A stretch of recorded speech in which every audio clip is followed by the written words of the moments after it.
M6 Eagle Thrust. Put on side Warhawk, make it loud. And the Romeo Foxtrot, shall we dance?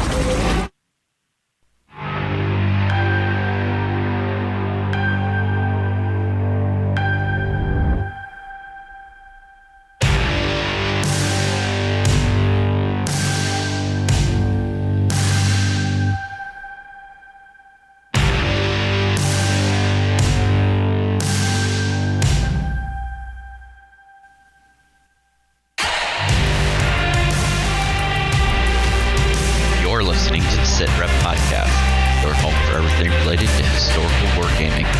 Whether it's miniatures, board games, card games, or video games, you'll find everything right here at your home for military wargaming, SITREP podcast.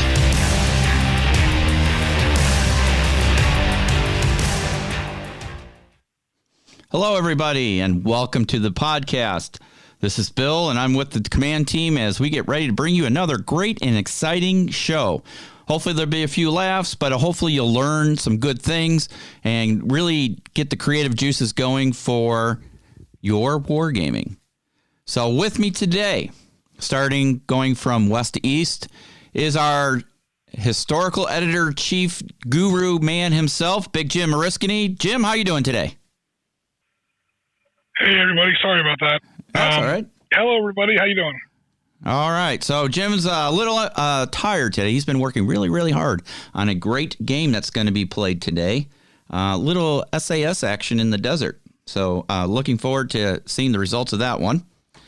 Also, we have Marty, our project manager, shop foreman, the man who can do all with a little bit of tools. Good morning, all. I don't know if I would say that, but yeah, I've been busy building some stuff. Excellent. We'll talk a little bit about that. And then the man behind Hale, Mr. Chris. How are you, sir? I'm good. Helping Marty build stuff. Excellent. All sorts of fun. Excellent. Now, hopefully our Hale will be a little bit more nicer to the human race than the one in 2001. So we'll have to see. Sorry, Dave. I can't do that. And then over in the great United Kingdom, the man who keeps those machines a-flying and keeps the pilots real, Mr. Gaz. How are you, sir? I'm good, thank you. It's good to be here. Excellent. All right, so we've got a jam-packed show for you today. So we thought we'd start off with, our typical routine and just kind of catch up with everybody since the last show and see what they're kind of working on. So, Jim, I already alluded to your project, so why don't we have you go ahead and start? It's been a long week. We've got op centers 1 and 2 up already. I should say parts 1 and 2 for the Gulf War. Part 3 is complete. Part 4 is in production. Part 3 will go up on the Saturday the 30th of January. So please look forward to that. That's where we actually kick off the ground war in 1991 Persian Gulf, Desert Saber, actually. And we're also doing some tabletop 15mm gaming. You people have probably seen some of the video that we put up there this past for our Wednesday show. That was part 1 of our game. Part 2 has also been filmed and put in production and should be rolling out this next Wednesday coming up. And yeah, we're doing our usual Sunday games. So we're doing a scud hunt of elements of Alpha Squadron, 22nd SAS Regiment are going to be going after some scuds in Western Iraq later on today in our SITREP skirmish system. Excellent. So yeah, there's a lot. Yeah, there's a lot going on. It's all desert. Desert Storm themed. That's going to continue, at least for my end, for at least another couple of weeks till we get deep into February, and then we'll finally change gears and move on to something else. Excellent. And on top of that, you did a miniatures let's play playthrough. Yeah, that was the Wednesday game I was talking about. Yep. So, and there's part 2 coming up this Wednesday, correct? Yep. Good, because I know we've had a lot of people commenting on that, Jim, just so you know, on YouTube. So they seemed really excited for part 2. And also, I've been tracking YouTube and responding to everybody. Good. Certainly. Yeah, I saw your comments, but there's been a lot of positive feedback on YouTube and on Facebook. And I wanted to bring up really quick. Let me bring up Messenger here on my phone, because we got some really good feedback on some stuff as well. And I wanted to... we have the gentleman from Quartermaster 3D. He's showing off some good stuff on his Kickstarter. So that's good. We have Greg from over at the guys at Delta with the game Delta 10 who are interested in coming on the show. So hopefully we'll get them on soon and we can talk about their game. And I wanted to make a special... Yes, and that's a fun little game. And I have it. Good. And I wanted to make a shout out to Seth. He was kind enough to reach out to us. Now I want to read this because I thought this was really nice. He says, "Hey guys, I just wanted to reach out and say thank you for all your hard work on the show. I recently found it when searching for a Spectre Operations themed podcast. When I found yours and gave it a listen, I instantly became a fan. So much so, I passed it on to my buddy, and now he wants to play tabletop games. Haha. So thank you for all you do."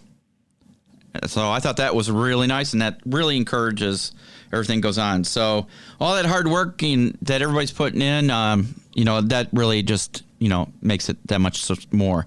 So, Jim, you've had a really busy week, and you've got a busy game ahead of us after we record this, and people will know the results of that game before they hear this podcast. But I'm excited because that is a special event during, Desert Storm, when you had the Scud Hunters. Is it the 22nd SAS? Yeah, 2 columns. I think it was. I know Alpha Squadron was one of them. I'm not familiar with who the other one was. But we've got the areas that the British were looking at. We got the areas where the American Delta Force was looking at. Navy SEALs were back there, I believe. Green Berets. Everybody was back there. Looking around for these things. How many of them they actually were able to find and how effective the tactics were has since been called into some very serious question. Mm-hmm. It can't be denied that, however, even if, whatever the shortfalls were tactically or operationally, strategically, it worked because it helped assure the Israelis and keep the Israelis out of the war. If the Israelis had entered that war, that would have been it. Yeah. We would have lost most of our allies, and that would have been game over. Exactly. And one of the big reasons that the Israelis were able to justify to their own people that they were not going to retaliate against these attacks were, again, the Patriots, which again didn't work as well as people like to think they did, and these special operations guys. So what they would try to do is try to find these Scud sites, these mobile Scud sites. The problem is that they were mobile. They were on these big old Soviet trucks, and calling an airstrike on them. So there were like those MH-53 pave pennies, or Pavlos, I should say. Sorry, pave pennies is a laser pod. The Pavlo helicopters would come in, A-10s, F-15 Strike Eagles, British Tornadoes. However, again, all the Iraqis would usually do is just park them under a highway overpass, and it would usually, save them. So what we're doing here today is, okay, the airstrike has gone in, failed, and now it's up to the SAS to actually destroy it on the ground. Sweet. Because calling in an airstrike, while militarily effective, isn't always the best game. Okay, move your units, make a roll to paint the target with a designation laser. Okay, you make a roll. Okay, game over, you win. That's so we want to get a little bit more involved in that. So we're assuming that the airstrike has already failed, and now it's up to SAS to take these things out on the ground. Awesome. That sounds like an awesome game. It really does. All right. So, Marty, what have you been up to? I know you got some building going on, some creations. Yep, hold on there. Yeah, helps if I take myself off mute. So I am building a small Ukrainian village. I've got a bunch of houses that are in progress. They're probably 80% done because I'm batch building them. I'm not building one and then going back and building another. I'm building I'm building 5 of them at the same time to match up with the first scenario in Ultra Combat Modern. Awesome. Additionally, looking, most of my hobby work's been specific to a table for that mission. So I have trees, and more trees. and in true fashion, I got a bunch of cheap Chinese trees, which, I got a bunch of them and I got a good price on, but they didn't look that good. So I had to, I reflocked them all and they look much better. So currently they are, they've been reflocked and varnished, but I haven't mounted them on their bases yet. But I got a bunch of bases cranked out for them. So progressing nicely on that front. I think if I did the math 28 mil, right? It's all 28 mil. Yep. Yeah. Awesome. And I think I need to make 14 linear feet of road for that board. So that'll be next.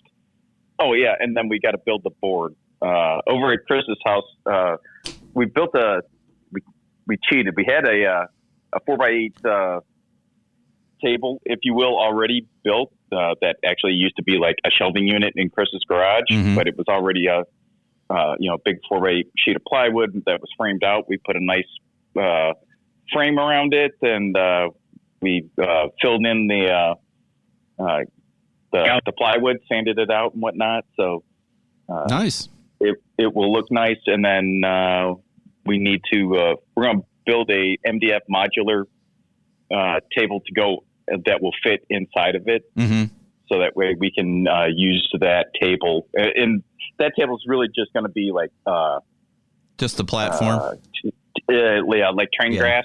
Yeah. So that way we can use it for all the follow-on missions. I don't want to, not that I don't want to, but if I build a dedicated table for this one mission, then I have to build another one for the next mission, and so on and so forth. So, all the terrain will be scatter terrain, but fortunately the lion's share of it is built for the first mission anyway. That's good. So we'll pretty much have everything we need for the follow-on missions that are in the book when we get done with that first mission table. So yeah, we're progressing nicely. Good. As well as Chris and I did an initial playthrough on Ultra Combat using the fire team rules. So we'll talk about that in a little bit here. How it works. Yeah, we'll talk about that in a little bit. All right, Mr. Wimmer, what you got going on? Assisting Marty with all this stuff. In addition to that, working out some of the camera angles, trying to do overhead, the field of view, and the stuff that we need to adjust for that. Doing a bunch of rewiring, because there's no sense tripping over stuff after you get it up. Mostly technical, behind-the-scenes stuff. Awesome. All right. Well, that's just as important as what goes on in front of a camera. All right. Sergas. Hey, just so you know, my friend, you know that big, what is it, the Coldstream Guards guy, the Palace guy, that wood thing I have in my basement, the studio that I got from my dad's house? You know what I'm talking about? Yeah. We have affectionately named it Gaz. Just so right. Cool. So I think it's taller than me. Yeah, so you're now guarding the new game library PlayStation area. So, what you got going on, my friend? So I've got a new printing machine that I've just been dialing in this. I've had time. What did you get, sir? So I picked up a Frozen 4K Mini. Shut up. Yeah, and it is next gen. So as part of us looking into recently, the printing of miniatures, I wanted to look at what was on the market. I've been using an Anycubic Photon now for probably 18 months or so. And I bit the bullet, paid the money, and I have to say it is the next gen. Is it? I honestly can't see me needing a better machine after. Really? Yeah, I think. What's the improvements versus the Anycubic? Because now I'm going to have to buy one because you did, and I want to be able to justify the purchase. So, what are the benefits you're seeing? Contrast paints all over again. It's more expensive. Well, possible. The white hole detail is better. Okay. The speed is faster. Is it? Awesome. Yeah, not huge amount because you're printing I'm printing at 0.2, so you're really scaling up the detail to the point where I printed a shoulder pad off that has words going across it.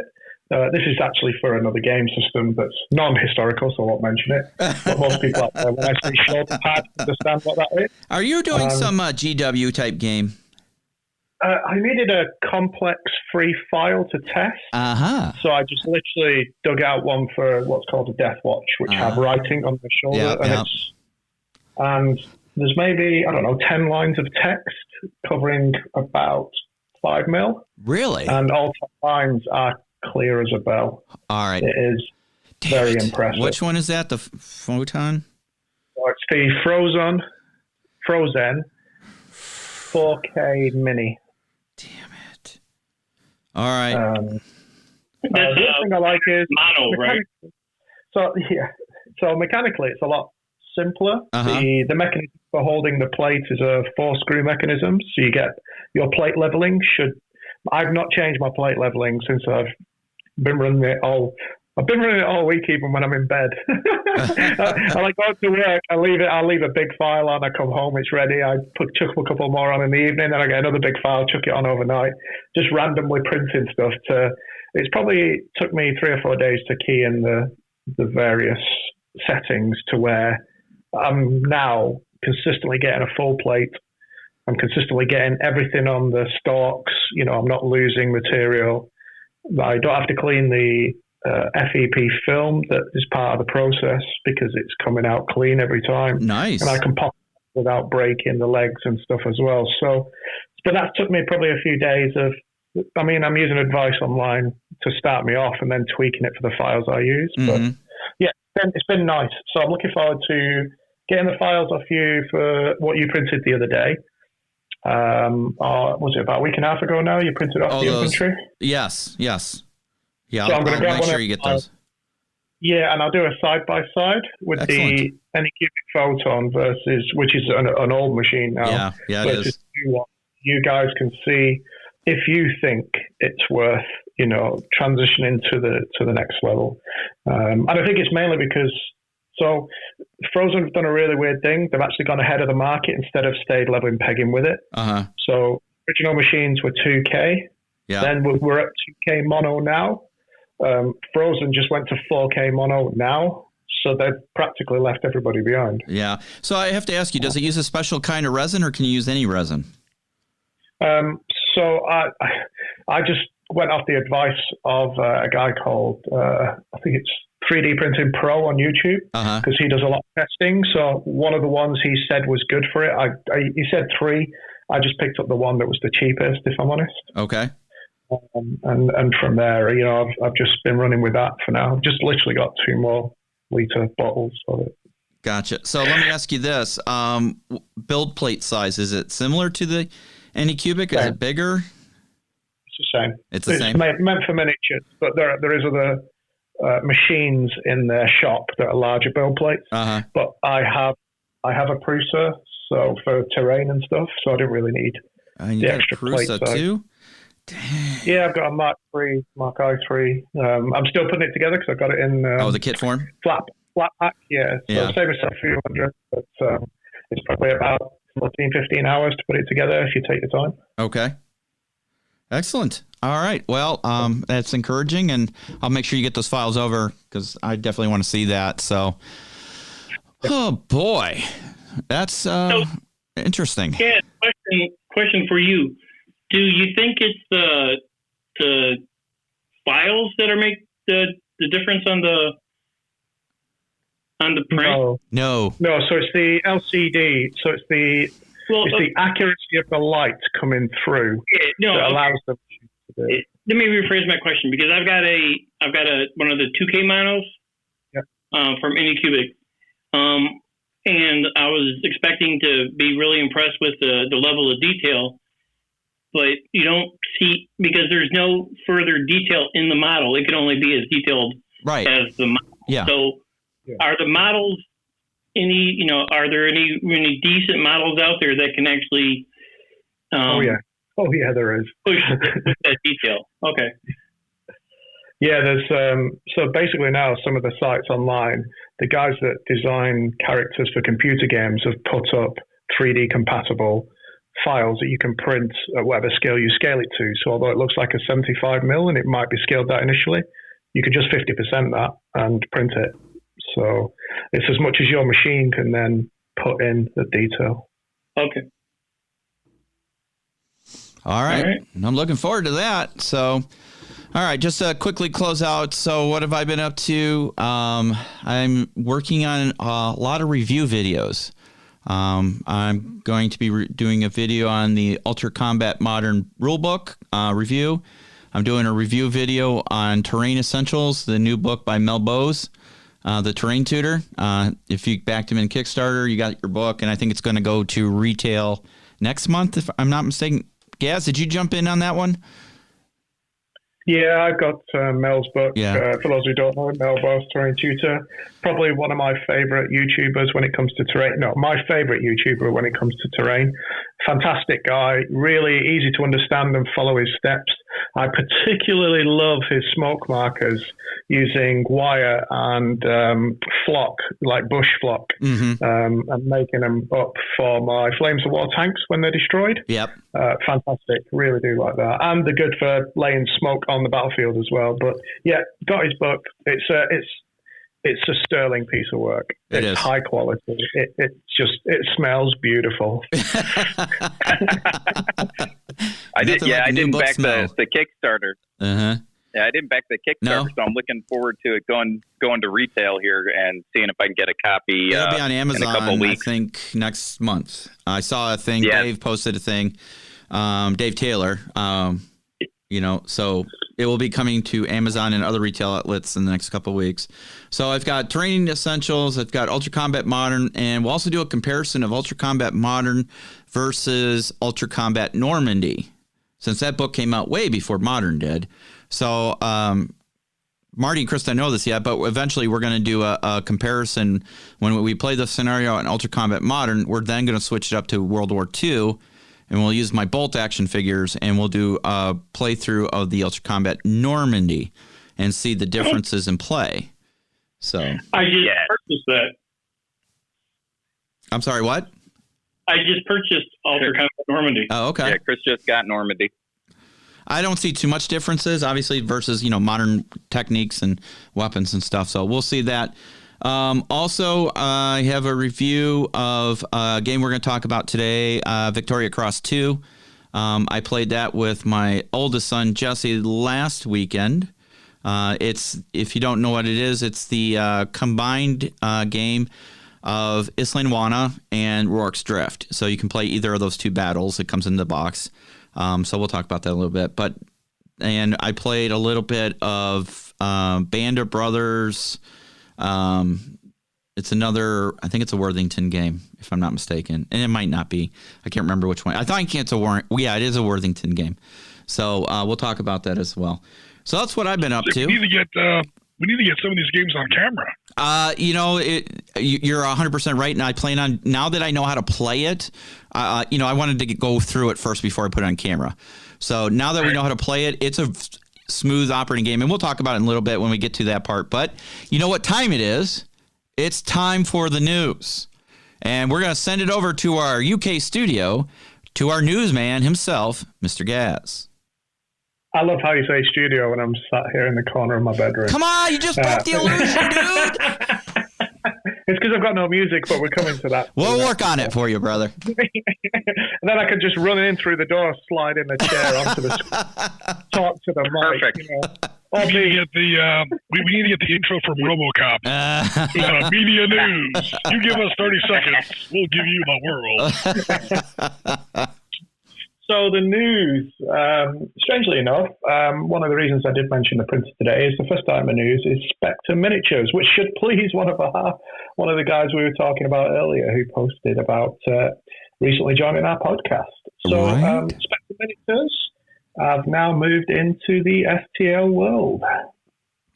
Who'd have thought? Yeah, so on their website now, on their online store, there are STL files that you can purchase. Currently, it's for mainly scatter terrain. It's only a few items to get them started, but some of these are ideal for the game systems that we love. Everything from sort of the HESCO barriers that you see in a lot of the modern games to random wheelie bins for your, citywide, and you can use them in the police type games.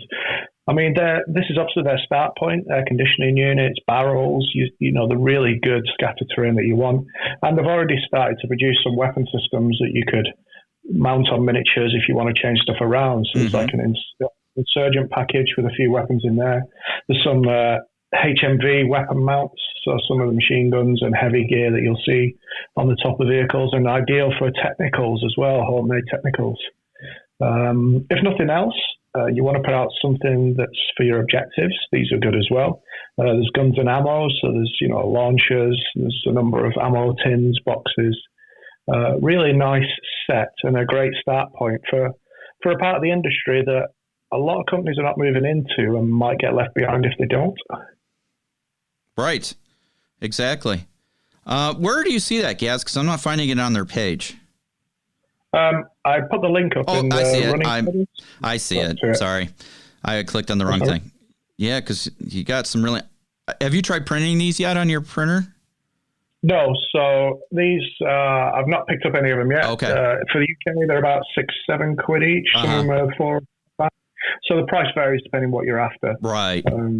Well, I'm gonna grab a couple files, and I'm gonna like the oil drums we could use definitely, and the some of these other ones. The HESCOs come in handy for battle space and stuff, I think. Yeah. Well, I'm just thinking for the Ukraine table, what kind of scatter terrain we could use. So, money and gold bars. That'd be good for a bank robbery scenario, right? All right. Yeah, I'll try and see how they come out on the Anycubic, but it's cool. So yeah, it was nice to see them embracing that aspect as well. Yeah, I think given the amount of good miniatures they already have, doing a package that takes some of the pressure off them because of the production process, such as scatter, it's a great idea to go down the STL route because it's not core to the game, but it's nice to have. So as more people pick up a 3D printer, I think they'll have their catalogue to a good size when these things become almost click a button and when you get home, it's already there next to your computer. It's good for them to be starting now. Yeah, most definitely.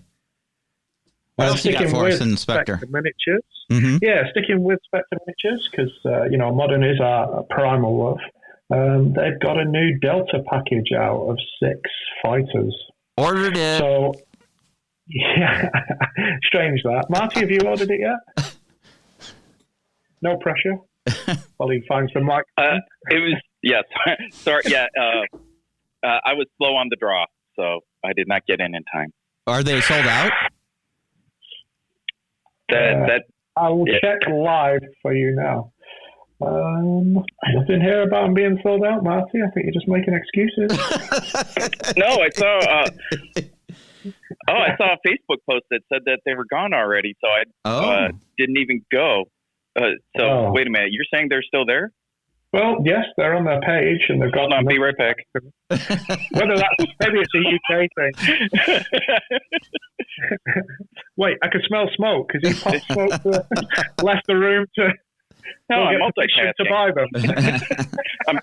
I've gone Bill on you. I'm buying it live. Well, we'll chat through. So it's a 6-man Delta Force team, which is awesome. It comes with a commander, the Delta Force Scout, 2 marksmen, a breacher, which I really like, and one of my favorites actually is there's a drone operator. Yeah, that's got a handheld drone. I think that's a really nice touch. It allows for some interesting additions and parts to be played within a game system. Most definitely. Yeah, they looked really good.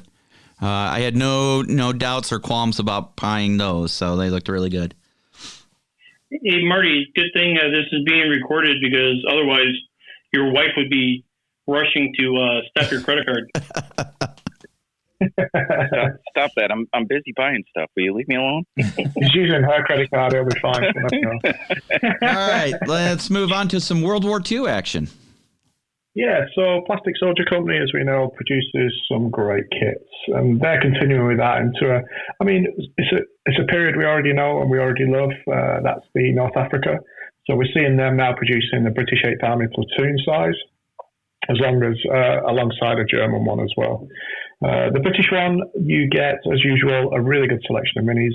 You've got 18 riflemen, 3 NCOs, 4 HQ. You've got walk-in LMG teams, prone LMG teams, and I really like that you get the choice of the two, because a lot of the time you're kind of locked in with a prone team and the rest of your squad's running.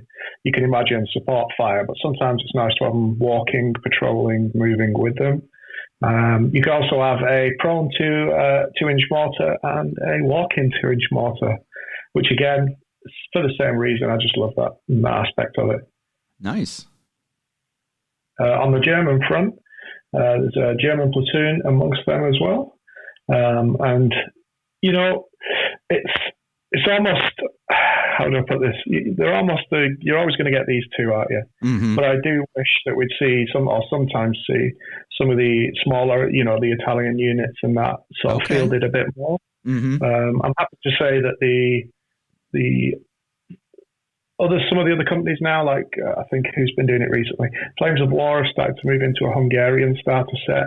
I know it's a while after it all first came out, but it's good to see that they're still populating and they're still moving through the countries that were in the engagements. So I hope that Plastic Soldier Company carries on with this theme and carries into some of the other areas and some of the smaller factions, which I think they will. They're such a big company with such a wide range, and they've done that before. I think it's a good way of keeping moving forward. Are these 15 or 28 gas or 20 mil? These are 20 mils. 20, okay. 0. So that's kind of that nice ground. It gives you a bit more battle space, but don't lose too much detail if you want the squad level games. Right. So you get 44 miniatures in the German Afrika Korp platoon, which includes 5 HQs, 3 NCOs, 18 riflemen, and then 3 walking LMGs and 3 prone LMGs. So a nice basic starter set, and I can see them almost immediately going into some of the other areas of the German sort of forces to sort of bulk this out. I'd like to see. I'm looking forward to seeing some of the painted minis coming out with the desert rats and, you know, the thoughts of Tobruk and the battles. Sort of, very cool. That they inspire. Very cool. All right, moving on. You got a little modern stuff from them as well. Oh yeah, as you know, we're trying to stick with this company, so it's Plastic Soldier Company still. Battle Group Northag, I know is another favourite of the teams, and we're seeing a British Fox Patrol has just been released. So somewhat very different. This is in their 10 mil ultracast plastics. For want of a better word, they're cute. They're cute. I don't know how Jim would clarify what they were capable of, other than cuteness. He's probably you ever seen one of those vehicles in real life? No, I haven't. Even in 1-to-1 scale, they're kind of adorable. They're 10 mil. They're cute. Yeah, true. Sorry, but I've never heard the word cute and adorable used in military vehicles, but okay. Maybe in the Navy they use those terms. Yeah. The Warthog. I can't believe we lasted this long without going there. You know, it's happened long before now. But you've done well today, team. You've held out for quite a long time. The Warthog is a beautiful plane. That's true. I grant that. But it's not adorable. Right. But when you see that gun live, it really is. It's effing awesome is what it is. Let's just be honest. It's adorable the way some of those bulldog breeds are so friggin' ugly. So disgusting. So revolting. They somehow come all the way around to become cute again. Somehow it happens. like the annual ugliest dog contest. Yeah, but in this case, I mean, it's so ugly it's beautiful type thing, you know? And it's not so much the looks, it's what can it do? It's the capability, because there is a certain, I mean, not an aesthetic beauty, but there is an elegance to its design. Yeah. Even when you read about its development, it's like, okay, we built this plane. Here's the airframe. Here are the engines. Here's the pilot. Here are the weapons. Here are those. Okay, we got to put a gun in this thing somewhere. External gun pod, like with the old F4s. No, let's go with the A10. Here's the gun. Build a plane around that. Yeah, make it fly. Yeah, pretty much. They did it completely backwards. And get into it backwards. They finally did it the right way. They finally did it right, yeah. And then the Air Force spent 10 years trying to get rid of the thing because they didn't want it. Because it's not fast and sleek. Then because it's not a fighter, right? Then a little thing called Desert Storm happened, and now the Air Force is like, you know what? Let's go ahead and hold on to these for a while. Well, they don't like them. They still want to get rid of them. Yeah, and now they're 40 years old. And now they said they're going to expand them out for another 20, 30 years with the new upgrade system.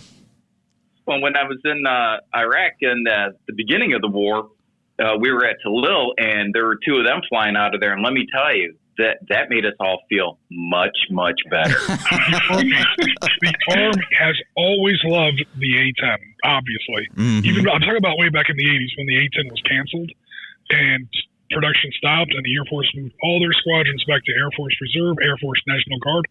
A10 unarmed forward air controllers.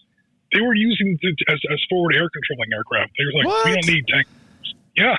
Look it up. Yeah. Oh, geez. Well, you couldn't shoot them down because they had that awesome armor around the cockpit, and turns out they don't need wings or both engines to fly. The Air Force did not. Well, they can't because the recoil of the gun equals the thrust of one of its engines. So it's better. I'm serious. Like if you actually look up the numbers, it has from the outset, even without battle damage, the A10 has to be able to fly with only one engine because every time it fires its gun, it's the equivalent backward force of one of its engines. Yeah. And it goes down. It's got a minimum speed. It has to be at 195 knots before it can fire. Well, yeah, because it loses half of its thrust the second it fires. Yeah, it stalls. It's gonna, it'll totally stall. Totally. So 2 quick points. The Warthog reminds me of the B-17s in World War II. You could hit it, put holes in it, knock wings off of it, and would still fly and land. So that's what the damage on an A10 reminds me of is the B-17s. And 2, I say the A10 is the official aircraft of SITREP podcast. I have spoken. I thought for sure it would be the Blackhawk. Well, as much as I love the Blackhawk, it's on all our merchandise. Now we have to redo all our merchandise. Well, that's coming. We're going to redo it. I'm reaching out to Bunker Branding. Ching, ching, ching, and seeing if we can get some new merchandise done. So we'll see. It would not break my heart if there was an A10 branded with SITREP podcast.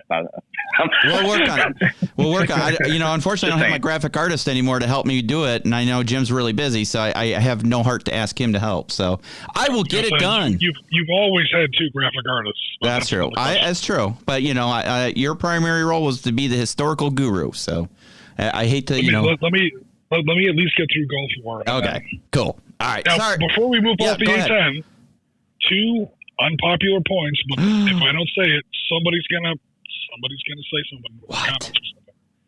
Well, obviously the A10 Warthog, obviously everyone knows this. That's not its name. Its name is the Thunderbolt II. Right. It's named after our main World War II ground attack aircraft, which again goes to what Chris was talking about before. They had a role for the A10.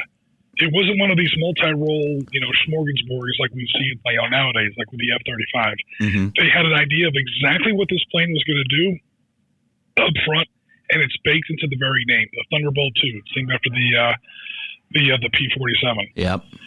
And you were talking about, World War II analogs. Most of the real design features out of the A-10 comes out of a Soviet plane. What? The IL-2 Sherman. No, don't say that. Yes, it's true. Well, we can look past that. You forgot the one big thing about how that I disagree with it on where the A10 is. The A10 should be with the Army. Damn the Key West agreement.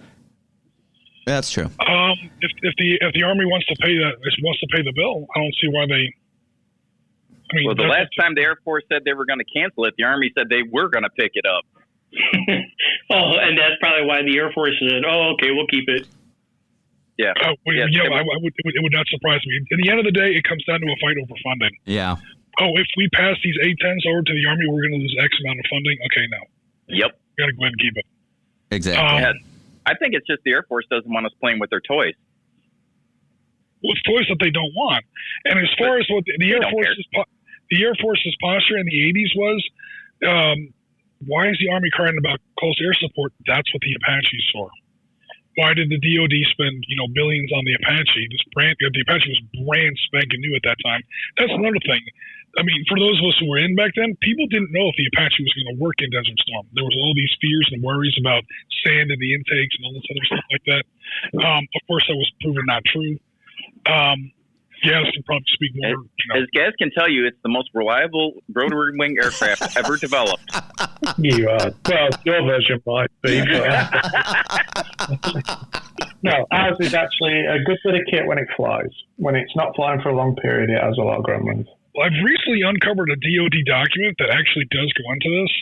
So when General Dynamics and Hughes and Raytheon and all these other subcontractors actually come out with a dozen AH-64s, they put them through their paces, and the one that performs the least is the one that gets sent over to the UK.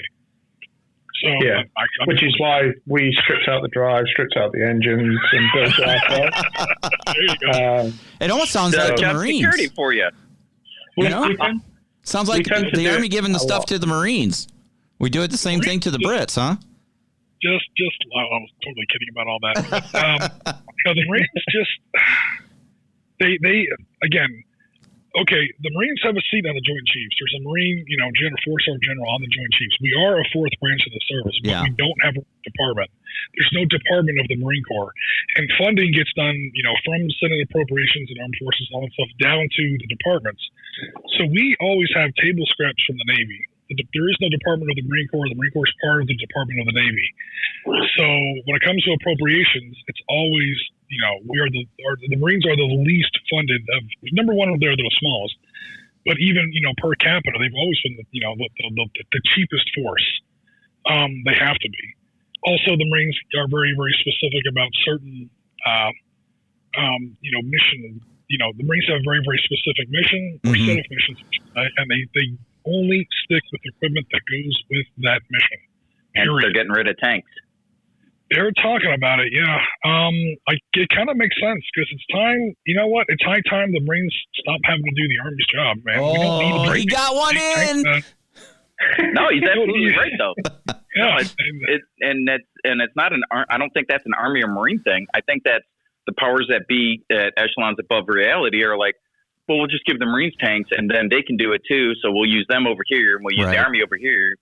One of the top Marine things. I don't want to take the whole podcast on this. One of the top Marine things is like global strategic power production, and they have to be able to get a Marine Expeditionary brigade or force, anywhere in the world, like as soon as the president picks up the phone.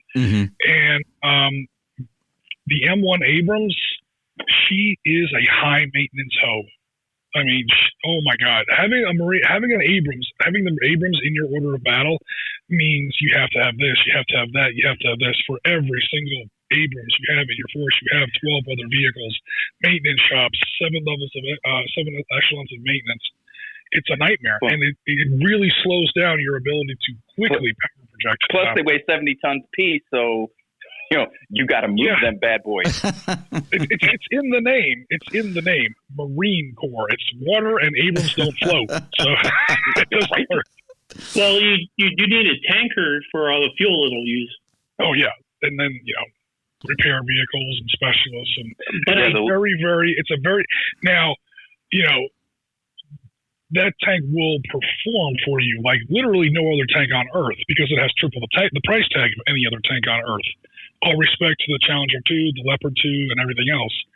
But it's because, it has to have the American logistics system behind it. Yeah. And if you're either the Marine Corps, which doesn't have that kind of resources, or to kind of expand the question a little bit, all these other client states. The number of nations that use M1 Abrams nowadays, Saudi Arabia has them, Qatar has them, Kuwait has them, Egypt has thousands of them, Iraq has them now. When these guys get actually into combat and the Abrams, like the first little computer chip in the Abrams breaks down, or one of those fuel lines in the turbine breaks down, who you got to call? Because don't call Ghostbusters. They don't have that gigantic, 7-to-1, 12-to-1, maintenance, logistical, POL, all that support infrastructure behind it. So that's where it's going to get. We're going to see how the M1 really does. Yeah. I'll tell you one thing from personal experience. I am so happy that we do have it, because having to call that thing in for support after you've been attacked, when that thing rolls in fast and pissed, you battle's feel over. invincible. There is, again, Leopard 2 and Challenger 2 are like close runners, but they, the M1 Abrams will cost 2 or 3 times as much, but it will only be like maybe 1.2, 1.5 times as good as these other front runners. But nevertheless, if it's a tank versus a tank, or if God forbid, if you're some kind of insurgent force or some kind of enemy infantry force, I mean, we're looking at the kill rates for the rating we're doing for Gulf War. I mean, I almost can't call it that. It almost isn't a kill rate, because no Abrams were lost, at least in Gulf 1, to direct enemy action. Mm-hmm. Some were lost in accidents, and some were damaged to the point where they had to later be written off. But as far as like vehicle kills, I don't know. I'm not finding any examples so far. And on the other side, I'll tell you what, there are thousands. But Medina Ridge, it's several hundred tanks. El Bushaya, Rumail oil fields. There's just huge numbers. Well, and M1 versus infantry or motorized troops. Yeah, the only question there becomes if you've got the M1 in a city and they go up against infantry with RPGs, IEDs, and God forbid, something else. Mm-hmm. That's where you start to see some of the M1 losses that we have seen in Iraq, the second Iraq War. So then we go to the Tusk, which is Tank Urban Survival Kit, which is supposedly to up-arm it specifically in urban combat. And this goes back to why the Marines are getting rid of tanks in the first place. It's, okay, why are you sending tanks into cities? Well, that's where 80% of the wars are happening nowadays. And we talked about this 100 times before, so I won't belabor the point. But as warfare becomes more and more urban, is there going to become less and less of a use for tanks in general, especially with the Marine Corps? What I was going to say, though, is there is a psychological factor when you have a M1 Abrams come screaming in, looking for a fight or joining a fight. Yeah, you always have the psychological factor of a big hunk of metal coming in. So no, coming in at 70 miles an hour. Right. Shooting. Right. Yeah. Hitting. Gas. Yeah. 35, 40 miles an hour, certainly. It's impressive. Gaz, would you like to finish the news, sir? I could just finish it there, and we could just move on to the topics, and I can carry the other items over to next week. Oh, that's fine. We could do that. Because, just to keep us on sort of the right sort of time frame, right. I think. No worries. I'll carry what's left of the news into the next podcast. Okay, sounds good. We wrecked Gaz's news segment. That was the longest news segment we've ever done. It wasn't news. Sorry, what? Shocker. All right, that tangent we just crawled. I'm going to start it off with the talking points I came up with. So, as you know, this past Thursday, was it Thursday? I think it was Thursday, was the anniversary of Rorke's Drift and Islane Wana. Like I mentioned earlier, I played Victoria Cross. We did the Rorke's Drift scenario from Victoria Cross 2. It's a game from Worthington Publishing. I backed it on Kickstarter. It is not a hex and counter game. It uses counters, but it uses zones. So each zone, is like your field of fire or your line of sight. I played the British. My son Jesse played the Zulus. I barely held out to turn 16. You get 16 turns to hold out to. Or was it 14? 16. You get 8 during the day and 8 at night. So obviously darkness affects your ranges and stuff. It's a very good system, very fast play once you understand how to play it. I felt there was a couple little minor things that, kind of restrictive, but for playability, I understand why they did it. Some was like some of the line of sights is like you couldn't go on an angle at some aspects and you can't move diagonal. You can only move forward or sideways with the way the zones are set up, which I understood. We did get a rule wrong. I think it was mostly my part, so you can accuse me of cheating if you want. It wasn't intentional. If you have a Zulu leader in with your band of warriors, you get 2 movement points versus 1.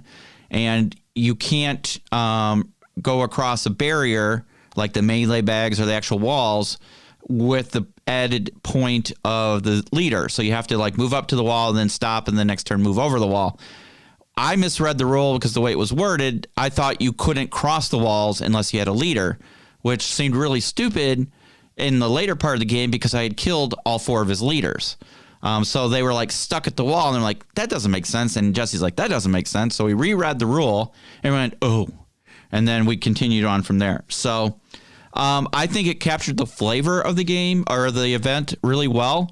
You had, a damage scenario for the hospital burning, retrieving the wounded out of the hospital. You prevented victory points to Zulu for capturing them.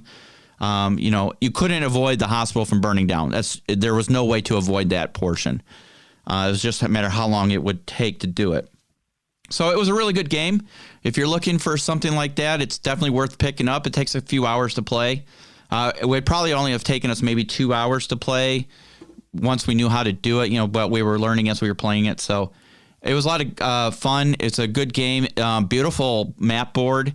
It's not overly decorative, but you definitely get the feel of it. And very simple counters. So everybody moves 1 unless you had a leader. And then British had volley fire, which tripled your shots. And so once I posted some pictures on Facebook, and there was one of the initial setup of the British, and you look at it, it's like, man, that is really thin, all ringing the outer perimeter of the drift of the station there. And, you think about all the Zulus that are coming down, there's like no way to hold this off. And it really makes you think about where to put your people and where to move. So it's a really good game. Shifting channels here a little bit. So I just wanted to talk real quick about some upcoming videos. We're going to be doing some video reviews. I feel that this is something that's been long overdue, and we're going to do some video reviews. We're doing one for Ultra Combat Modern, the rulebook. Now, these are not game reviews. Those will come later. These are actually just the review of the book. Whether it's laid out nicely, does the rules make sense? There'll be 5 different criteria. So it won't be an actual review of the playability of the game. That will come as a Let's Play. We'll review it after we play in action. So like when we do the Ukraine table, we'll do a review afterwards. So this is just, is this book worth getting? Is it easy to read? Does it, lay out nicely? That's what this review is. So we have one for Ultra Combat Modern. I will do a comparison also of Ultra Combat Normandy, which was the book that came out before the modern version. And then another video, we're going to do a review of Terrain Essentials by Mel Bowes. Also, like I said, we'll probably do a Let's Play of the Victoria Cross. There's a few other rule books I'm going to review. One of them is called Hind Commander, H-I-N-D, the Hind, the Russian helicopter. It is a rule set that's designed for helicopter and aerial combat, and you can do ground forces in it, but it's scaled for 2, 3, and 6 millimeter miniatures. So we'll do a review of that book, and then we'll do a video game of those as well. We'll do a video Let's Play. So that's what I've got. Gaz, what you got for us, sir? So something that I was thinking about the other day was putting together just a test table. And looking at the objective markers I use, I began to question, why do I just use an objective marker rather than, from your bits box or from stuff that's online, stuff that you can buy from stores, having an objective marker that helps the immersion on tabletop. Mm-hmm. Looking at a lot of the game systems people are currently playing, a lot of them are having to be solo. So trying to immerse yourself in the game as much as possible, I think, is a good way of doing it. Right. And I mean, these can be simple from a reach and extraction point where you just have a smoke marker. That could be something as simple as a cotton bud on a base, spray a bit of black on it, whatever you want to do, put it red. So you've got that marker, and that's where you get into to a casualty, to an arms package, to whatever, really. But I think I don't know if it's a case of overlooking it or if it's something I've been lazy with, but looking through the games that I now have and those that need objective markers, I'm starting to find a little bit of, hobby and creative juice flow just from thinking about, well, I could do that, and that'd be quite a nice little objective marker. Most games have maybe 6, so that gives me options to do 6 different things. And I was wondering if any of you guys have ever really thought about the objectives of your games being something that visually matters, rather than just something that you place and it's just it's a nothing really. It's just literally a mark on the table. Right. Yeah, no, I personally have thought about it because, some games you use basically like a poker chip or a base, right? Something to say, this is a victory point. Whoever captures this, that's a victory point.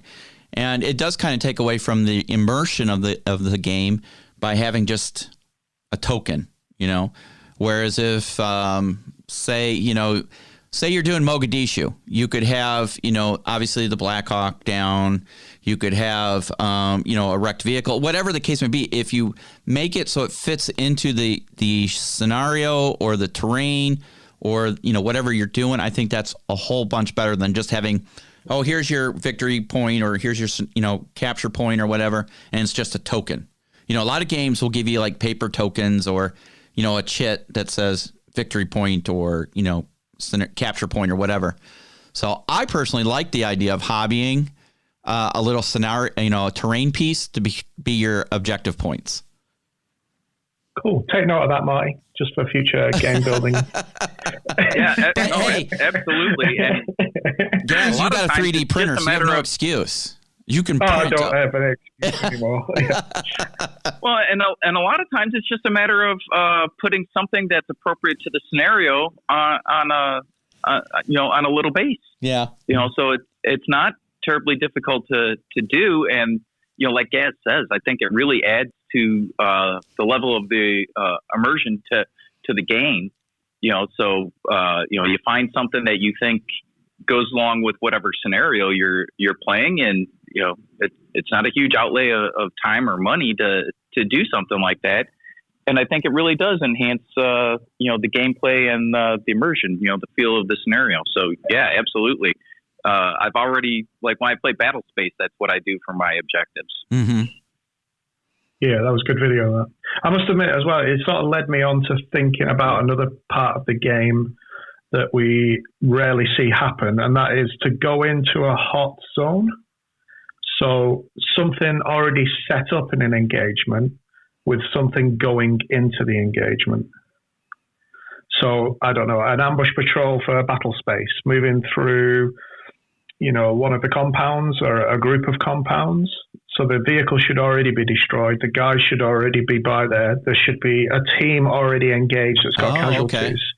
And then a second team, goes in a Mastiff or whatever to try and put the firepower down, suppress the enemy forces to pull the team out.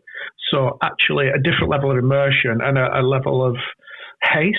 So your turns are actually the turns before you're overwhelmed rather than just two forces setting up, facing off. Very, old school really. Right. 2 lines of infantry and all that. Rarely do we start the game hot. We always seem to go in cold, and we find you lose a first turn in just moving around a lot of it, So maybe we could look at applying that to some of the game systems we're going to review, some of the videos that we're going to do where we play it as we should, but then also maybe house rule where you start engaged and a second team comes in to assist. There you go. Guys, I don't know about you, but it sounds like Gaz just created a scenario he needs to write up. Yeah, well, I can do that. Well, and for Battle Space, that's 90% of what Gaz just said is, I think, mission 1 in the book. Where they start with the Humvee. Is that 1 or 2? I don't remember that's right. One.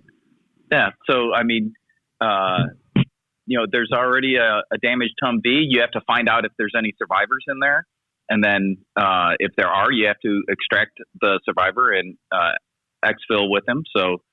You can certainly add on to that particular scenario. There's not a whole lot you would need to do, but as Gaz said, adding that element to some of our other games, that could be cool. I'm sorry, Jim, what were you going to say? There are pitfalls to this. Uh-oh, here we go. From a game design perspective. I'm not saying it can't be done. They're just things to look out for. When you start off with the battle already joined, there are some Panzer Leader scenarios to do this, Arab Israeli Wars, Valor and Victory. It's all fine. The issue is setup becomes insanely important. because you already start off with enemy forces, and the enemy forces already start off with your forces in line of sight, under fire, and so on. That's the reason why most scenarios avoid this and start cold, as Gaz was saying, because when you start off with units already in contact, unless you have some sort of alternating setup system, which you can do, or very, very specific parameters in your scenario design, one force gets wiped out almost immediately. It comes down to a couple die rolls on turn one, and the game is effectively, if not over, already decided. Mm-hmm. To where one side or the other now has a hopeless hill to climb. So again, an alternating setup mechanic, like I set up a fire team, you set up a fire team, so that no side gets to just set up, and then the other side gets to set up around them almost in a circle. I'm being extreme here and hyperbolic, but if it's a traditional setup style, defender sets up first, attacker sets up first. Force A is already in contact. Force B enters on turn 2 or on turn 1. Okay, Force A is going to set up in enfilade fire positions on high ground, shooting right down the side of the neck of the enemy force or whatever. Especially if you have more power gamers or competitive gamers doing these scenarios, and there goes the game. The secondary pitfall to that is that if you have that with if you counter that first problem with very strict sort of setup conditions in your scenario, okay, this fire team has to set up here, this GPMG sets up over there. Now what you're going to damage is replayability value for the scenario, because the scenario always starts the same way. The first and second crucial fire phases always go the same way. I totally get it. It makes for, a faster game start. You get to play the rescue force. You get to play the cavalry. You get to play the reinforcements that kind of save the day. You're probably not going to take most of the casualties as the rescue force, because most of the real beat up is going to be the guys that are already pinned down and, they need assistance or whatever. Mm-hmm. There are definite benefits to it. There's just a couple things to look out for. Yeah. No, that makes sense. Perspective. That does make sense. It is...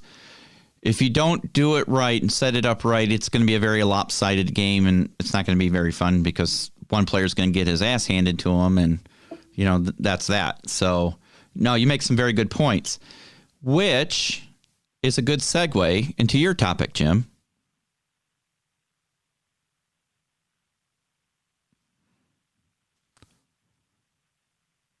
You guys there?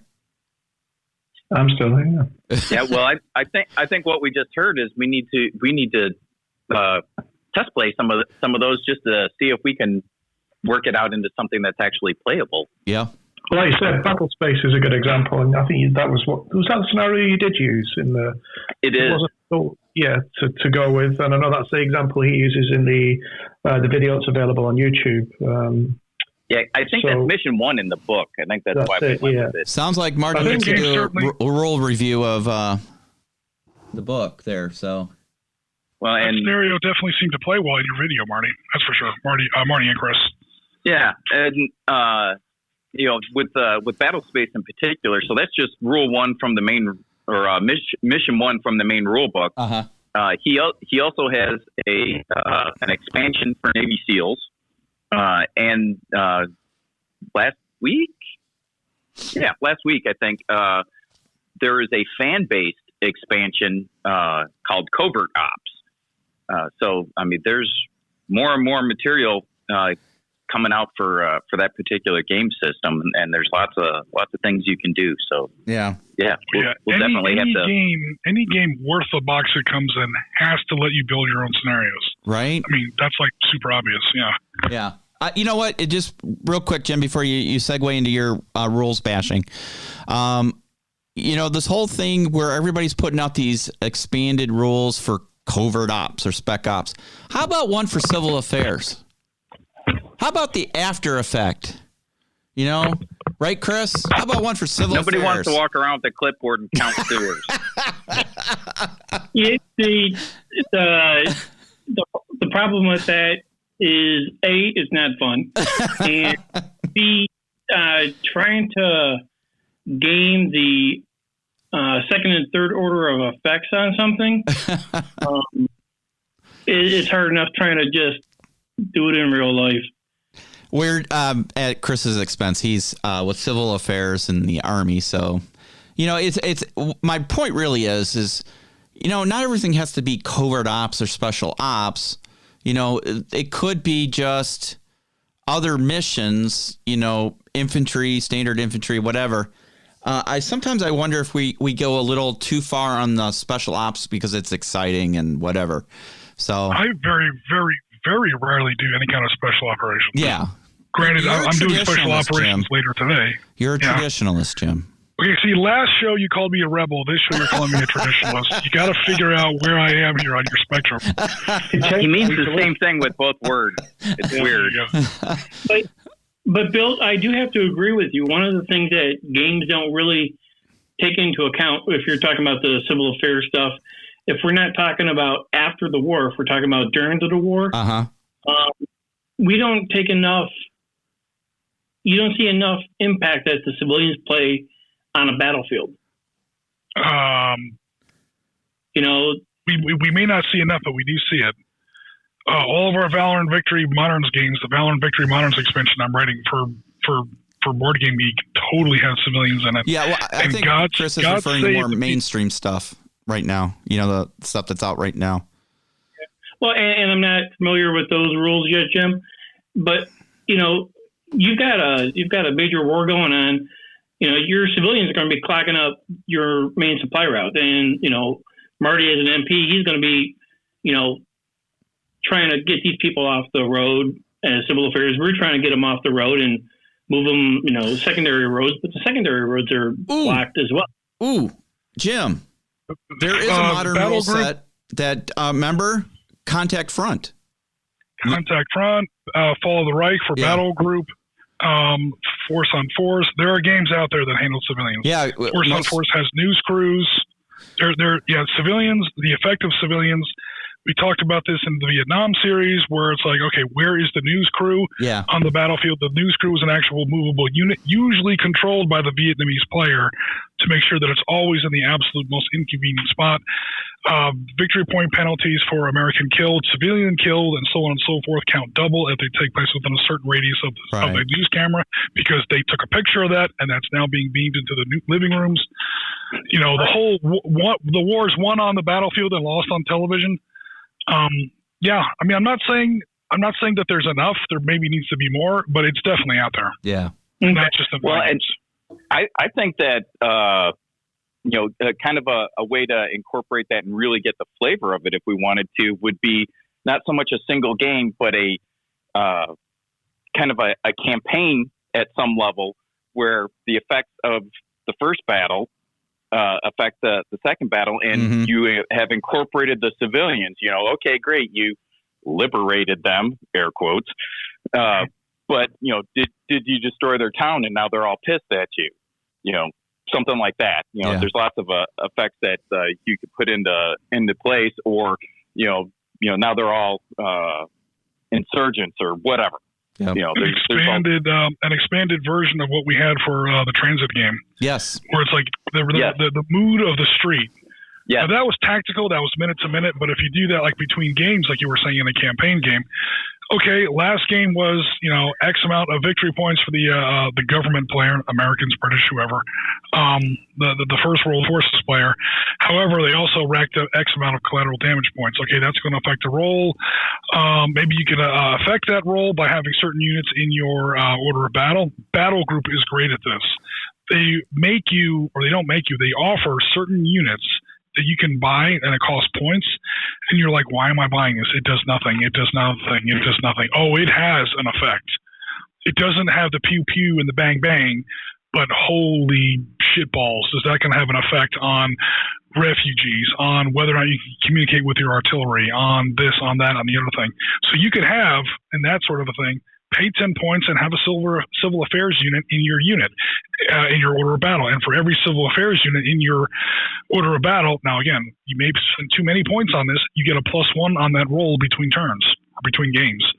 That says, okay, yeah, we had too much collateral damage, but we deployed, 3 civil affairs teams and the Army Corps of Engineers and so on and so forth. They came in, they dug ditches, they put in new sewers, they built a new school, they built a new hospital. The Red Cross is in here, inoculating children. We're handing out peanut butter and MREs. Okay, they're a little less pissed at us now. or even with all that, they're still pissed off at us. You know, there are ways. I'm not saying any game out there really does a good job at it, but there are ways to do it. Mm-hmm. And it could also let the player that's playing the insurgents or the enemy, perhaps, based on the results of the previous game, give them increased recruiting so that they get more dudes, more insurgents come in because, this is the hotbed. You piss people off. So, now the local populace is gone from passive support to active support of the bad guys. Yep. And then you start leveraging PSYOP. Now the one thing with, let's say you don't have a civil affairs team. Well, you just lost one of your infantry platoons because they're setting up a IDF camp or IDP camp, internally displaced persons, right? Which put them in harm's way in a spot they probably should have been. Or you some of your combat effectiveness because they're doing crap that they shouldn't be doing. Because you spent more points, and this is how, again, I don't pretend to know a lot about this in the real field applications, but as a game designer, that's where it comes. That's kind of how that gets reflected, albeit in something of an abstract way. Yeah, these other units, Army Corps of Engineers, Red Cross, well, that's not really a unit, but Civil Affairs unit, things like that, these cost points out of a budget. And for every unit of, all this other stuff that you're buying, that's one less mortar team. That's one less Apache strike. That's one less drone with Hellfire missiles on it or whatever, So, yeah, your combat effectiveness is going down with the more of this, more soft power kind of a deployment that you're doing. Yeah. Well, and I really like what, kind of what you just brought up as far as the NGOs having a role to play, because you don't really see that in any of our game systems, I don't think. Not the ones I'm familiar with, not that I know a whole lot, but that could be a really unique element because, as you say, it takes away from your combat power per se, but it could be how you are able to build goodwill and make it a safe environment for your troops in that area, so they can go on to battle the next one further down the road, kind of thing. It's never been presented, to my knowledge, in this particular flavor, but in operational scale games, level 3 games, I've seen similar stuff. I've designed similar stuff. And the pitfall for the player is that you can over-invest in it. Things like, partisan activity behind the enemy line. Oh, I get 20 points to spend per turn to remobilize my units, strategically redeploy my units to, remobilize units that were destroyed last turn. I'm going to save this many units for air defense. Oh, the enemy didn't attack me from the air, so I wasted all those points. Or this many points on partisans, or this many points on combat engineering, on this many points on, the stuff that isn't like directly movable tactical combat power on the field in an actual tactical unit. In the game, there's all this sort of non-directly depicted support assets or other battlefield effects, political support, things like that. And it's always good to put some money into it, but again, if you put too much into it, that's when you have these adverse effects. You've overinvested in that, and now that means you have less money to spend on other actions. And then before you know it, that platoon that was trying to set up a refugee center got taken out. Or if you have, so many points you spent on, outreach programs, you spent that much less on security. That's going to give the insurgent player a bonus next turn.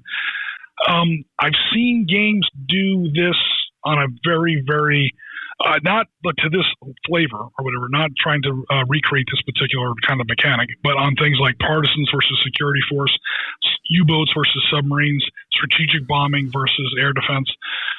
It's going to have the same mathematics to it and the same, benefits and pitfalls and so on. But so from a design perspective, it wouldn't be that hard. It would just, I think you hit the nail on the head earlier. It has to be some kind of a campaign game. Or if not a campaign game, of strung together tactical games, one big operational game. Like where your battlefield map, your actual game map is like all of Afghanistan. Okay, you are now the 4-star general in charge of Afghanistan. Each turn is a month and you get 12 months. Okay, can you make the situation better in the year 2011 or 2006 or who knows what? And like each scenario that comes with the game would be a different year. with different objectives. 2002 might be capture bin Laden. 2003 might be calm down the Taliban. 2004 might be, something else. And it's going to have to be that larger scale game, because that kind of stuff doesn't happen in the time scales that in an individual battlefield. Right. It's going to be like between battles. Yeah. Well, yes and no. You were talking about the point system and stuff like that. First off, everything is a balance, right?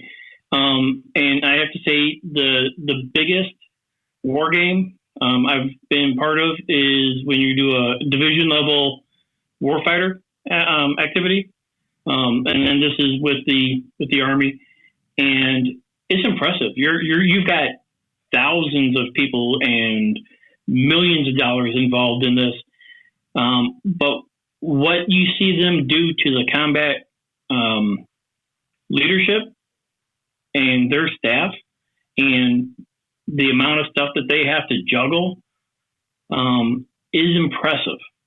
And the one thing that I did take away from a couple of the warfighters and stuff that I was in is, the combat guys, they want to do combat. They just want to do combat. And, they're good at it. They want to run, jump, fight, and kill. And the thing the big army is doing is trying to make them understand, yeah, you can do that. But every action you do has a reaction. You're going too fast, you're, causing this damage, or, you're ignoring this tanker that turned over. Well, the more you ignore it, the harder it's going to be in the game for you, because they're going to make it a bigger thing. If you don't just take care of it right away. There's a lot of stuff that you have to do to balance that stuff out, especially in a fast-moving war. So, but it is impressive. It is absolutely impressive. So, Jim, do you want to close us out with your topic there about rules and kit bashing, or as you put it, rules bashing? We've kind of been hitting on that already with this discussion, about people homebrewing or, adjusting rules. So why don't you lead us through that? Yeah, super fast, because I spent too much time earlier talking about tanks. But honestly, it was just, we had this game this last week on Wednesday. Check it out on YouTube if you haven't already, where we refought part of the Battle of Al-Kafji in 15 millimeter. We actually had a real life 15 millimeter miniatures game video. It looked awesome on our channel. Yeah, it looked really good. Cool, Jim. thanks. We have part 2 coming out this Wednesday coming up. Now, the system I used for that, I sort of adapted Battle Group, originally by Iron Fist Publishing. I think now Plastic Soldier Company has the rights, from World War II. And immediately the questions come up. Why didn't you use Oil Wars? Why didn't you use Team Yankee? Why didn't you use Northag? You could have technically used Northag for this. I mean, you'd have to make up your own units, because Northag hasn't come out with U.S. Marine units yet, or any kind of American units to my knowledge. But I had to make up, units anyway, because obviously Battle Group is a World War II game, and I had, 1991 Marines versus Iraqi 3rd Armored Division at Al-Kafji. So again, yeah, like you said, we've kind of been hitting on this already. If anyone had any thoughts, and apparently we do, as far as making up your own rules for a game, and at what point do your house rules become the majority and the original rules are almost an afterthought? Mm-hmm. At what point does the original game die? How much is too much when it comes to rules bashing? Like I say, like kit bashing, when you make a miniature and it's like, oh, I want to put a new rocket on him, I want to give him a new weapon. Rules bashing is, I'm going to take this rule set and adopt it and change it and fix it to my specific purpose. Right. Does anyone do that? If so, how much? And then finally, how much is too much, if there is such a thing? I think, honestly, if everybody's going to be truthful, after you've played a certain game or system for a while, I think everybody in some aspect kit bashes or rule bashes. Because let's be honest, there is not a perfect rule system out there where you don't walk away from it at some point going, gee, I wish they did this, or I wish it did this, So at some point, everybody does some house rules, unless you're just a really black and white personality and, this is the rule, that's how we play it. You can't play it any other way. I do know a couple people like that, but Well, if it's a tournament setting, then you have to go by gospel, chapter, and verse right out of the book. Right. But, anybody who spends any time with the system, even if it's their favorite system, I know that they're not playing it 100% as the rule is written. They find things they need to adapt to their, play style, their scenario, or something that just makes the game flow better. Otherwise, why would there be a second edition, third edition, et cetera, because, there's always going to be changes. And some of those changes and additions come from players who homebrew stuff as they streamline processes. And, sometimes for me, I will homebrew something or kit bash something so it speeds up the play of the game, because you find like some things get so bogged down. It's like it's not fun. So, there are a lot of different, I think most people will tailor it to what makes sense for them. I think you can also carry this into forces and units. Jim, I think it was probably 3 or 4 weeks ago now. I think you were playing one of the Sunday games, and I think one of the units you'd punch their stats a little bit up because you felt that the weapon in question in the original stats didn't really reflect how powerful it actually was. I want to say it was one of the Vietnam games. I can't remember the exact weapon, to be honest. Me and Piotr were talking about the 2.0 centimeter flat gun. We did a assault on Monte Cassino. That was the one. Yeah, and I'm like, okay, I've got it's like I'm an actual German commander right now. I'm going to put my 20 millimeter flak over here to support my right wing. I'm going to set up this. I'm going to set up that. I don't even look at the stats. I don't game it. I'm just like, if I was an actual German infantry commander, Fallschirmjäger commander conducting this assault, this is how I would do it. And then I try to put it in practice, and halfway through the stream, I'm like, I'm now going to fire my 2.0 centimeter, automatic cannon. We've all seen this scene in Private Ryan. It's literally taking the heads off of American paratroopers trying to climb that Tiger tank. That's the weapon I'm talking about. And then I look at the stat, and I'm like, it only does what? What are you, high? Oh my, no. This thing is like, was it shooting those little Nerf darts you see like kids play with in the pool? Come on, man. And I mean, we went ahead because the counter was already printed and the game was half over by that point. But I was like, dude, so I'm not going to change the value in the middle of the game. That's like super cheesy. But if I reran that game, or I'll tell you what, when I remake that counter, I'm going to take the old automobile jack to that little number and get jack it up just a tad, because it had a longer range, but it made that 20 millimeter flat gun. If you guys know what I'm talking about, if you haven't seen it, watch Saving Private Ryan when near the end where they're assaulting that Tiger tank, and the Germans wheel that light piece of artillery around their flank, and they open fire, and they wipe out like a whole squad of paratroopers like in one go. Mm-hmm. That's the automatic 20 millimeter cannon I'm talking about. That thing had a firepower of 3. The same 3 that a Browning 30 caliber has, the same 3 that an MG42 has, and I'm like, hell no, man. Yeah. It did give it a longer range. It's a heavier shell, but nah. It does seem a bit underpowered. Yep. So I think you see that at almost every level in games. As in, there's always something that's not quite right. You might house rule it. You'll very rarely stick you might just not take it, which is kind of disappointing, because then you start to limit, what you would choose based on the rules rather than, because they don't reflect what it is, rather than the actual miniatures and the scenario that you're playing. Mm-hmm. So I think we all do it. Yeah. Where it goes too far, I don't know. I think if you're happy playing and your opponent's happy playing, I think you've not taken it too far. Unless you bring UFOs into it. No, there's a place for them as well. War of the Worlds would be quite an interesting game. I'd love to see the Thunderchild in miniature form. No, I think, you adapt rules to make it fun to play a game, unless it's just so out there that, it takes away from the immersion or the reality, if you will, or there's going to be a point. Like I was using a World War II system for Gulf War. Can you use a World War II system for Gulf War? Well, yes and no. You could in this one, because it was kind of the B team versus the B team. I mean, I'm not going to slam the U.S. Marine Corps here, but it was U.S. Marine LAV 25s versus T-55s. The guns kind of make sense. You can kind of squeeze that into the battle group math. Mm-hmm. It wasn't, Challenger 2s and M1A2s versus T80s, T90s, the new T14s.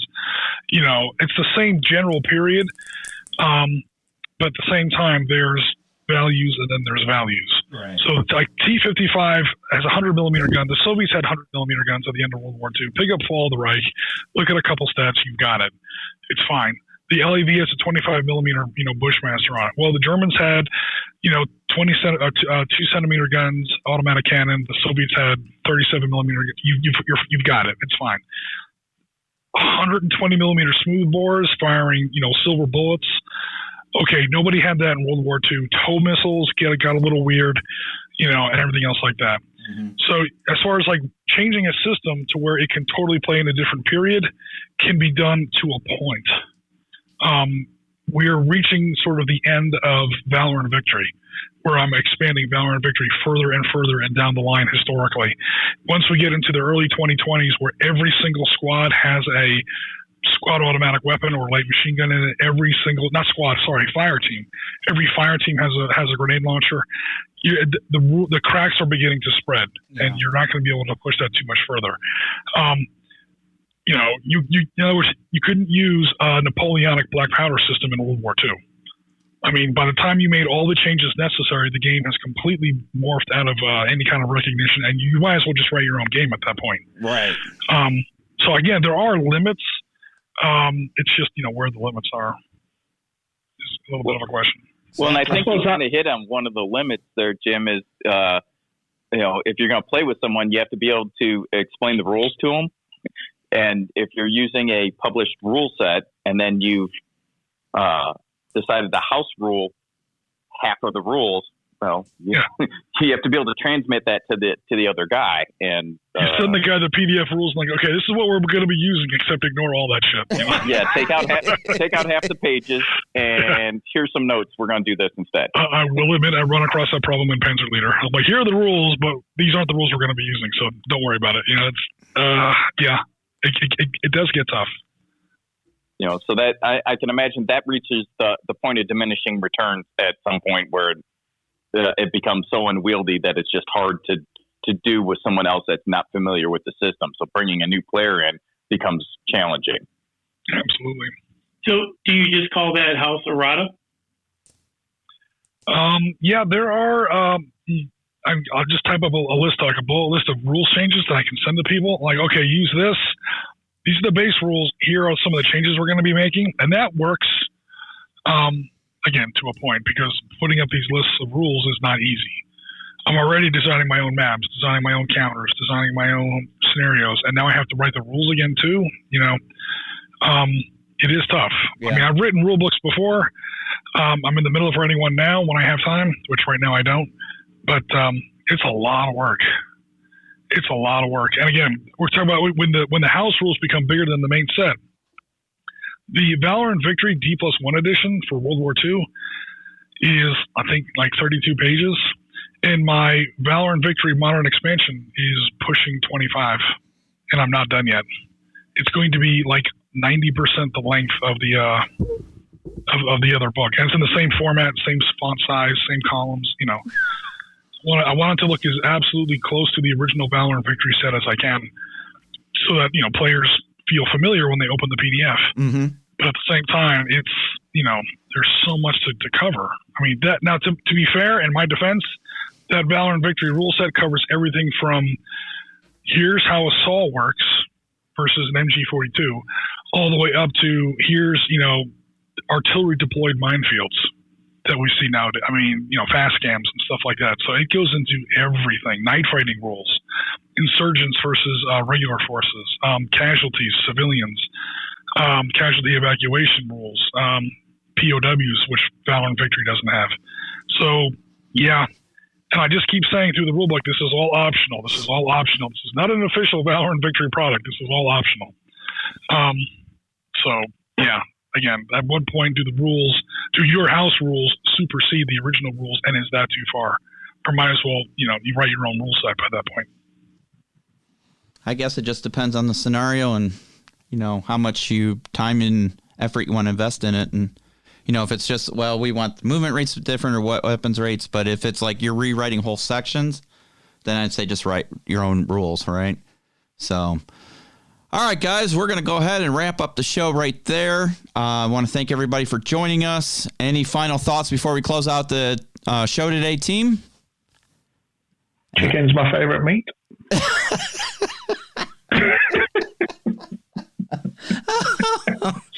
All righty then. Well, on that note, we're going to say... Well, I'm going to Gaz's house for dinner. That's our random contribution from the day. Well, thank you, guys. We want to thank you all for supporting us. Please make sure you like and subscribe and hit the bell depending on what format you are on. Tell your friends, tell your neighbors. We've had some really good growth this month.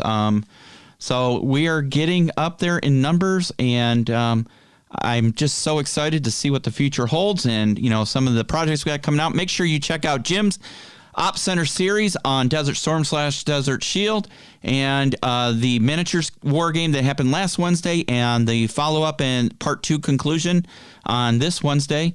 And then there will be some reviews and some other things going on with Ultra Combat Modern from Dish Dash Games and many, many more things.